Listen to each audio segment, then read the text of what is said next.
Living a New Life. Musings of the Day. Believing in the impossible.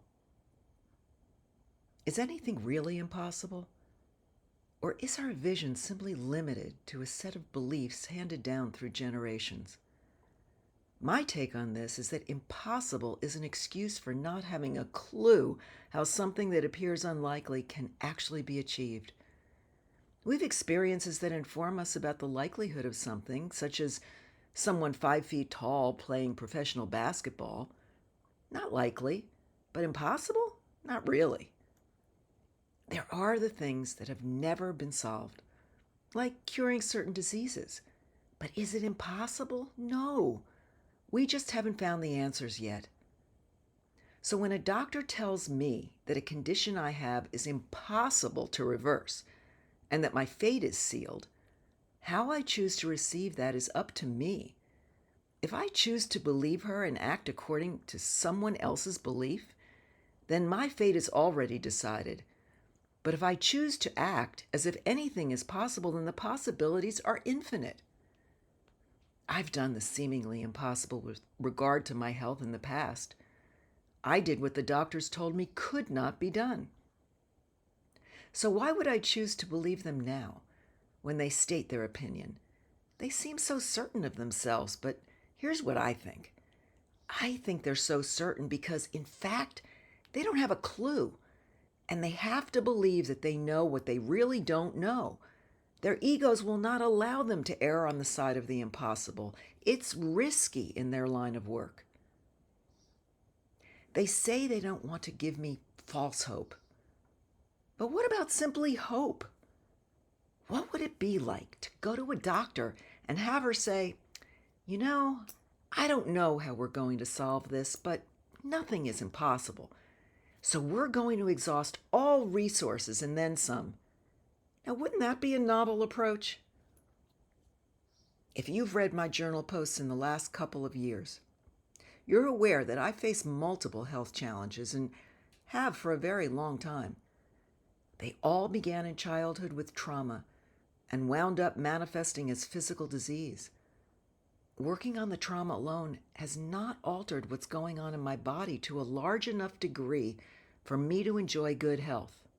Yet, I'm still here and still working on it. But now I'm facing something that no doctor will take on as a challenge.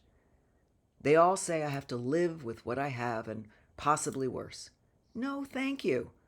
I've heard this before and beat the odds. Not my choice. Back to what impossible is. When I was a coach and trainer leading workshops, one of my classes included a section on the difference between possibilities and probabilities. The distinction between the two is important. If we look at just about everything we want in life, with a few exceptions, I'm sure, we can say that our wishes are possible. But what is the probability of one of them coming to be, and what factors influence that probability?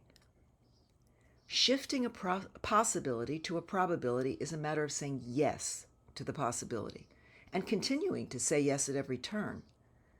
That's not a guarantee, but it is a way of adding power to your dream, your desire, your intention, and increasing the likelihood of realizing what you envision. If you don't say yes, then you are, in effect, saying no. That is not possible. If you do say yes, then you're moving the energy in the direction of your vision. Saying yes is an action, and power occurs when we add action to our intentions. When an opportunity arises, just say yes and see where it leads. You never know where that road might take you, because to make something seemingly impossible possible, you have to go down paths you've never tread before. You have to be open to busting open your belief system. You have to be willing to be wrong. And you have to be ready to fail over and over again on the way to your dreams.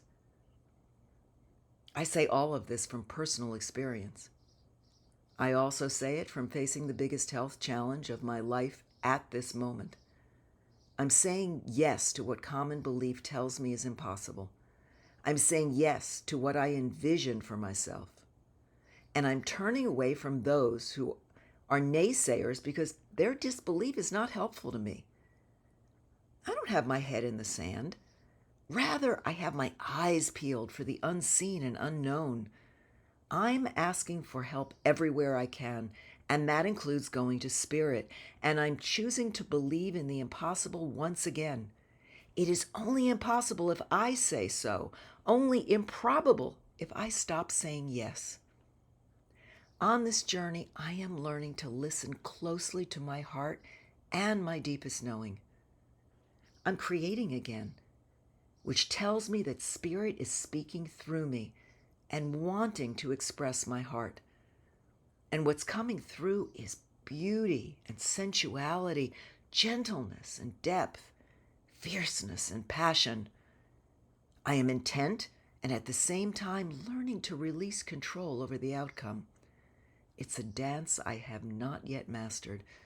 Maybe I won't in this lifetime, but I'm continuing to say yes to each challenge because I believe in the impossible.